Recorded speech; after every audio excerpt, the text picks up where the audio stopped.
늙은 노인과 꼭 결혼을 해야 한다는 3명의 여인. 이번 이야기의 배경은 이란입니다. 영상 시작 전 좋아요와 구독은 영상 제작에 정말 큰 힘이 됩니다. 이야기 바로 시작합니다. 이란 다마스커스의 쓸쓸한 섬에 100살 된 늙은 어부 니자무딘이 홀로 살았어요. 세월의 흔적이 깊게 패인 그의 얼굴에는 외로움이 그림자처럼 드리워져 있었죠. 물고기를 잡는 손길은 익숙했지만 그 일상 속에는 더 이상 채워지지 않는 공허함이 자리 잡고 있었습니다. 그는 가족도 없이 평생 독신으로 그저 파도 소리를 친구 삼아 살아가고 있었어요. 삶의 황혼기에 다다른 그는 더 이상 바랄 것도 기대할 것도 없다고 생각했죠. 그의 인생은 고요했지만 때론 그 고요함이 너무나 무겁게 느껴졌습니다. 어느 날 밤 니자무딘이 기쁜 잠에 빠져 있을 때 문을 두드리는 소리가 희미하게 들려왔어요. 평생 아무도 찾지 않던 그의 집에 낯선 인기척이라니. 그는 잠결에도 귀를 쫑긋 세웠지만 심장이 불안하게 뛰기 시작했죠. 누구냐고 물었지만 대답은 없었고 문은 더욱 거칠게 두드려졌습니다. 불길한 예감에 등골이 오싹해졌지만 니자무딘은 화가 나서 자리에서 일어났어요. 문을 열자 눈앞에는 아름다운 공주 같은 소녀 셋이 서 있었습니다. 생전 처음 겪는 상황에 니자무딘은 입을 다물지 못했죠. 그의 눈빛에는 놀라움과 함께 알 수 없는 불안감이 스쳐 지나갔습니다. 마치 꿈을 꾸는 듯한 비현실적인 감각에 그는 온몸에 소름이 돋는 것을 느꼈어요. 너희 대체 누구냐? 이 밤중에 뭘 하러 왔어? 니자무딘의 질문이 채 끝나기도 전에 소녀들은 그의 허락도 없이 집 안으로 성큼 들어섰습니다. 그들의 거침없는 행동에 니자무딘은 할 말을 잃었어요. 내 집에 어떻게 허락도 없이 들어올 수 있지? 너희들은 부끄러움도 없나? 젊은 소녀들이 홀로 사는 늙은이 집에 무단으로 들어오다니 대체 무슨 꼼꿍이지? 소녀들은 고개를 숙이며 자신들이 그의 도움이 필요하다고 말했어요. 집에 머물게 해준다면 뭐든지 하겠다고 간청했죠. 이 말을 듣자 니자무딘은 더욱 불쾌해졌습니다. 내가 그렇게 만만한 늙은이로 보이냐? 난 정직하고 착한 사람이다. 너희는 이렇게 젊고 아름다운데 대체 무슨 속셈이지? 솔직히 말해봐. 소녀들은 먼저 자신들을 받아주면 이유를 설명하겠다고 했지만 니자무딘은 단호한 목소리로 절대 안 돼! 당장 여기서 나가! 라고 소리쳤습니다. 그때 한 소녀가 그의 발 아래 엎드려 울며 애원했어요. 그녀의 눈빛은 애처로웠고 목소리에는 삶의 마지막 기회를 잡으려는 듯한 처절함이 배어 있었죠. 제발, 제발 저희를 외면하지 마세요. 저희에겐 당신밖에 없어요. 오직 당신만이 저희를 구할 수 있어요. 소녀들의 눈물 속에서 니자무딘은 문득 자신의 오랜 외로움을 보았습니다. 알 수 없는 감정이 그의 마음을 흔들었어요. 어차피 이 낡은 삶, 마지막으로 한 번쯤은 알 수 없는 운명에 몸을 맡겨볼까. 결국 그는 마지못해 허락했습니다. 그러나 그의 마음속에는 한밤중에 찾아온 젊은 소녀들의 방문 목적에 대한 의문으로 가득 찼습니다. 이게 대체 무슨 조화란 말인가? 그때 한 소녀가 니자무딘에게 다가와 그를 끌어안으며 자신과 결혼해달라고 했어요. 뜻밖의 행동에 니자무딘은 온몸이 굳어버렸습니다. 뭐? 미쳤어? 나랑 장난치는 거야? 그는 크게 웃음을 터뜨리며 말했죠. 내가 젊었을 때도 아무도 나에게 딸을 주려 하지 않았는데 100살 먹은 늙은 나에게 공주 같은 네가 결혼하자고? 말해봐, 무슨 꿍꿍이지? 소녀는 진심이라고 했고 또 다른 소녀도 달려와 그와 결혼하고 싶다고 말했어요. 니자무딘은 황당함을 넘어선 혼란에 빠졌습니다. 요정 같은 두 소녀가 자신과 결혼하겠다는 것도 모자라 가장 아름다운 셋째 소녀까지 그에게 청혼하자 니자무딘은 결국 머리를 감싸주고 바닥에 주저앉았습니다. 무슨 헛소리를 짓거리는 거야? 정신이 나갔어? 너희에게 집에 머무는 것을 허락해줬더니 아주 막 나가는구나. 나에게 거짓말을 하고 장난을 치다니. 하지만 소녀들은 자신들이 장난이 아니며 오직 그와 결혼하고 싶다고 거듭 말했습니다. 그들의 진심이 느껴졌지만 니자무딘은 여전히 의심을 거둘 수 없었죠. 그는 자신에게 아무것도 없고 물고기를 잡아 겨우 살아간다고 설명했어요. 나는 가진 것 없는 늙은이다. 너희를 어떻게 먹여 살린단 말이냐. 소녀들은 굶져도 좋으니 그와 결혼하겠다고 간청했고 그들의 간절함에 니자무딘은 결국 마음을 열 수밖에 없었습니다.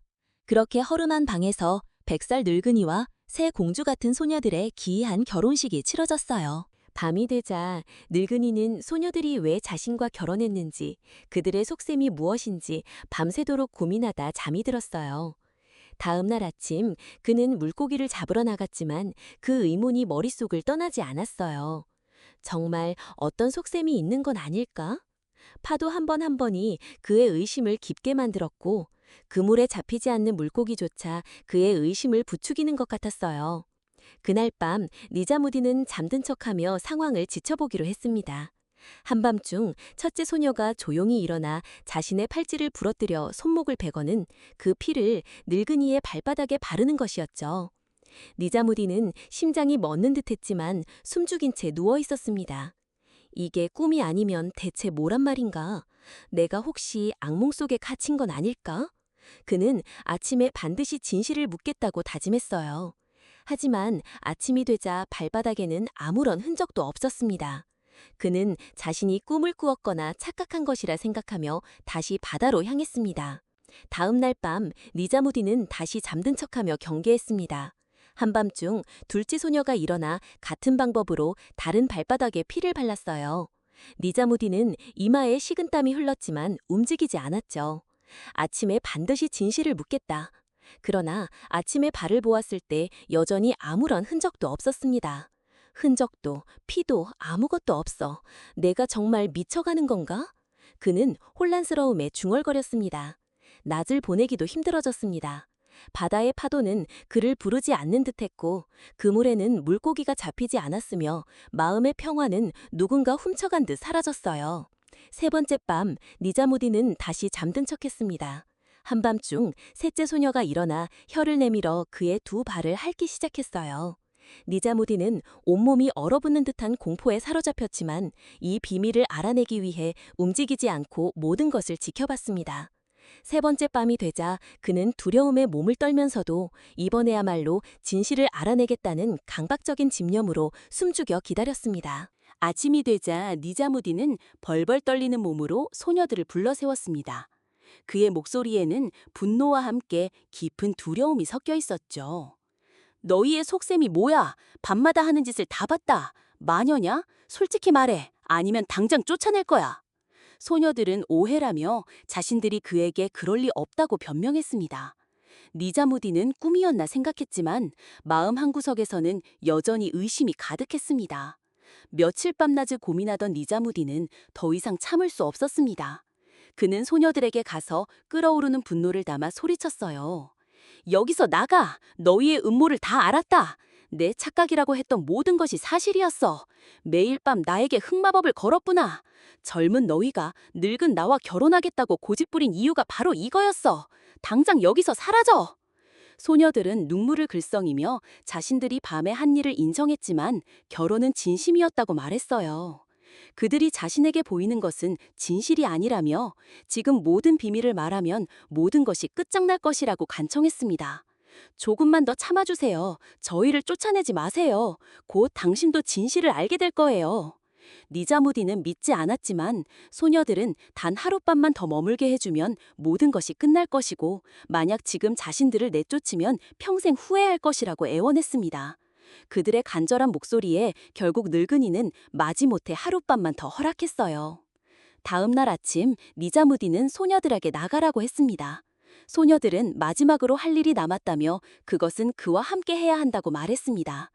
니자무디는 짜증 섞인 목소리로 또 어떤 핑계를 대는 거야? 라고 화를 냈죠. 소녀들은 마지막 할 일이라며 만약 이것을 하지 않으면 모든 노력이 헛수고가 될 것이라고 간절히 부탁했습니다. 그들이 원하는 것은 그와 함께 바닷물에 몸을 담그는 것이었어요. 세 소녀는 바닷물에 눕고 그가 그들의 머리에 바닷물을 뿌려주는 것이었죠. 이건 또 무슨 마법이냐? 누가 봐도 마법이잖아. 니자무디는 거부했지만 소녀들은 그의 발 아래 엎드려 애원했어요. 이 마지막 의식을 함께 해주면 모든 것이 잘 풀리고 그도 큰 사람이 될 것이며 자신들도 큰 사람이 될 것이라고요. 늙은이는 마지못해 소녀들의 말을 따르기로 했습니다.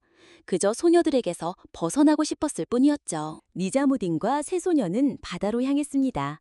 소녀들이 차례로 바닷물에 눕자 늙은이는 손바닥으로 바닷물을 떠서 첫째 소녀의 얼굴에 뿌렸습니다. 그리고 둘째 소녀에게도 같은 행동을 했죠. 이제 셋째 소녀의 차례였습니다. 니자무딘이 셋째 소녀의 얼굴에 물을 뿌리자마자 눈앞의 광정에 그는 숨을 들이켰습니다. 갑자기 바다에서 웅장하고 신비로운 천둥 소리가 울려 퍼졌다. 그 소리는 단순한 천둥이 아니라 마치 오랜 세월의 응어리가 터져나오는 듯한 소리였다. 그리고 눈부시도록 아름답고 위험 있는 황제가 나타났어요. 니자무딘이 소녀들과 함께 서 있던 바로 그곳에요. 황제는 화려한 옷을 입고 빛나는 왕관을 쓰고 있었습니다. 니자무딘은 믿을 수 없다는 듯 그를 멍하니 바라봤습니다. 그 순간 세 소녀는 황제에게 달려가 목 놓아 울며 그를 끌어안기 시작했습니다. 황제는 세 명을 품에 안았고 그들은 마치 수백 년 만에 만난 것처럼 함께 울었죠. 그들의 서럽지만은 않은 깊은 회한이 담긴 울음소리가 궁전 가득 울려 퍼지는 듯 했습니다. 니자무딘은 이 모든 것을 어리동절하게 지켜봤습니다. 이윽고 그들은 슬픔의 눈물을 닦고 기쁨에 넘쳐 뛰고 웃으며 서로를 끌어안았습니다. 니자무딘은 아무것도 이해할 수 없었어요. 소녀들은 황제를 데리고 니자무딘에게 다가와 말했습니다. 이분이 바로 당신이 목숨을 구해준 분이에요. 저희 목숨을 구해준 분이시죠. 저희는 이분의 은혜를 절대 잊지 못할 거예요. 니자무딘은 속으로 내가 누구를 구했다는 말이지? 하며 의아해했습니다. 그때 황제도 니자무딘을 끌어안으며 말했습니다. 그의 품에서는 진심 어린 감사와 존경이 느껴졌어요. 나는 당신의 이 은혜를 결코 잊지 않을 것입니다. 당신은 나에게 모든 것입니다. 니자무딘은 여전히 이 모든 상황을 이해할 수 없었어요. 그가 뭔가 물으려던 순간 그는 바다 저편에서 수백 명의 병사들로 가득 찬 큰 배가 이쪽으로 오고 있는 것을 보았습니다. 배가 늙은이 옆에 멈춰서자 모든 병사들이 내려 황제의 발 아래 엎드렸습니다. 몇몇 병사들은 황제를 어깨에 메고 춤을 추기 시작했어요. 니자무딘은 이 광경에 입이 다물어지지 않았습니다. 병사들은 황제를 배 안에 높은 왕자에 앉혔죠. 그리고 놀랍게도 그 병사들은 니자무딘도 황제처럼 어깨에 메고 흔들었습니다. 니자무딘은 자신 같은 가난한 늙은이에게 이런 존경과 환호가 쏟아지는 이유를 도무지 알 수 없었어요. 병사들은 니자무딘도 배에 태워 황제 옆 높은 왕자에 앉혔습니다. 이제 배 안의 모든 사람들이 그들 둘에게 꽃을 뿌리기 시작했습니다. 니자무딘은 놀란 눈으로 이 광경을 계속 바라봤고 너무나 놀라 말문이 막혔어요. 세 소녀도 배에 올라 높은 의자에 앉았습니다. 니자무딘은 소녀들을 보며 이 모든 상황을 묻고 싶었지만 그의 인내심이 바닥나자 결국 버럭 소리쳤습니다. 이게 대체 무슨 일이야? 누가 나에게 설명 좀 해줄 수 없어? 그때 그의 옆 왕자에 앉아있던 황제가 말했습니다. 이 모든 것은 궁전에 가서 말씀드리겠습니다. 니자무딘이 뭔가 말하기도 전에 황제가 신호를 보내자 배는 빠르게 움직이기 시작했습니다. 수백 명의 사람들로 가득 찬 배는 바다를 빠르게 가로질렀어요. 배 안에는 수백 명의 병사들, 소녀들, 황제 같은 남자, 그리고 니자무딘이 있었습니다. 니자무딘은 속으로 온갖 생각이 교차했습니다. 이제 어느 궁전으로 가는 거지? 이들이 다 함께 뭘 하고 있는 거지? 왜 아무것도 모르는 거지? 내 옆에 앉은 이 사람은 누구고 소녀들과는 무슨 관계지? 배는 마침내 육지에 닿았고 모든 사람들은 궁전으로 향했습니다. 세 소녀와 니자무딘도 함께 걸었죠. 니자무딘은 난생 처음 보는 웅장한 황제의 궁전에 압도당했습니다. 궁전은 화려했고 붉은 카펫이 깔려 있었으며 금빛 샹들리에가 번쩍였습니다. 그는 놀라움에 눈을 떼지 못하고 이 모든 것을 지켜봤습니다. 모든 사람들이 궁전 안으로 들어서자 그곳에는 이미 수백 명의 병사들과 사람들이 있었습니다. 앞에는 두 개의 높은 왕저가 놓여 있었고 니자무딘을 그 왕자에 앉혔어요. 니자무딘은 믿을 수 없는 현실에 넋을 잃었습니다. 수백 명의 사람들, 병사들, 웅장한 궁전, 그리고 자신이 왕좌에 앉는 영광이라니. 세 소녀는 아파서서 늙은이를 보며 미소 짓고 있었습니다. 니자무딘이 소녀들에게 뭔가 말하려던 순간 그의 옆 왕좌에 앉아있던 황제가 말했어요. 나는 네가 이 모든 것이 무엇인지, 모두가 왜 이렇게 행복해하는지, 내가 누구인지, 그리고 네가 내 옆 왕좌에 왜 앉게 되었는지 알고 싶어 한다는 것을 안다.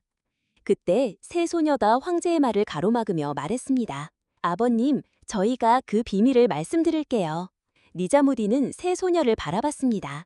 소녀들은 여러 해 전 한 황제와 그의 세 딸이 배를 타고 바다 유람을 갔을 때의 이야기를 들려주었어요.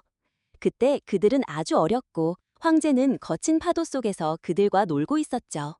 갑자기 낡은 배 한 척이 나타났는데 그 안에는 100살 된 늙은 어부와 젊은 여자가 타고 있었습니다. 황제의 딸들이 그들을 보고 저렇게 늙은 남자와 젊은 여자가 누구냐고 묻자 황제는 그들에게 부부라고 답했습니다. 이 말을 들은 황제와 딸들은 웃음을 터뜨렸고 황제는 늙은이에게 어떻게 젊은 여자를 얻었냐고 물었습니다. 하지만 늙은 어부의 아내는 흑마법을 부리는 마녀였고 이 말을 듣고 분노했어요. 그녀는 주문을 외워 황제에게 불었고 황제는 갑자기 짐승의 모습으로 변해 바다 밑으로 가라앉았습니다. 그리고 마녀는 세 딸에게 말했죠. 너희가 나를 비웃었으니 너희도 대가를 치러야 할 것이다. 너희 아빠에게 걸린 흑마법은 너희 셋이 성인이 되어 나처럼 100살 된 늙은 어부와 결혼해야만 풀릴 것이다. 그래야 마법이 풀리고 너희 아빠가 돌아올 것이다. 시간이 흘러 세 소녀는 성인이 되었고 바로 이 100살 된 늙은 어부를 만났습니다. 그들은 늙은이와 결혼했고 마녀가 말한 조건이 충족되자마자 흑마법이 풀렸습니다. 수년간 실종되었던 그 황제는 해방되었고 바로 그 황제가 지금 니자무딘과 함께 앉아있는 사람이었습니다. 그리고 소녀들은 자신들이 그 황제의 딸들이라고 말했어요. 마법을 풀기 위해 결혼해야 했던 그 100살 된 어부가 바로 니자무딘이었다는 것이었죠. 니자무딘은 이 말을 듣고 충격에 빠져 멍하니 앉아 있었습니다. 그의 눈은 믿기지 않는 듯 크게 뜨였고 그는 머리를 감싸쥐고 바닥을 응시했어요. 오 신이시여, 이 모든 것이 꿈이 아니란 말인가? 그때 황제도 말했습니다. 그의 목소리에는 깊은 감사와 존경이 담겨 있었어요. 당신이 아니었다면 저는 결코 돌아오지 못했을 겁니다. 당신은 그 누구도 해내지 못한 일을 해냈습니다. 당신은 내 딸들을 보살펴주고 그들과 결혼했으며 모든 것을 견뎌내고 마침내 우리를 자유롭게 해주었습니다. 이제 나는 당신에게 다른 누구에게도 주지 않은 지위를 주겠습니다. 당신을 나의 재상으로 임명합니다. 이제 당신은 나와 함께 통치할 것입니다. 외딴 섬에서 홀로 물고기를 잡으며 살아가던 니자무딘은 이제 웅장한 궁전에서 새 공주와 황제와 함께 앉는 재상이 되었습니다. 그의 삶은 완전히 뒤바뀐 것이었죠. 평생 아무도 알아주지 않던 그의 굽은 등은 펴지고 주름진 얼굴에는 깊은 만족감이 피어났습니다. 외로움의 그림자는 온데간데 없고 그 자리에 따스한 행복의 빛이 가득했어요. 니자무딘과 새 공주는 행복하게 살았고 그들의 이야기를 들은 모든 사람들은 깜짝 놀랐습니다. 오늘의 이야기는 여기까지입니다. 구독을 눌러주시면 매일 올라오는 영상들을 더 빠르게 보실 수 있습니다. 영상이 재미있으셨다면 좋아요도 부탁드립니다. 내일 또 뵙겠습니다. 감사합니다.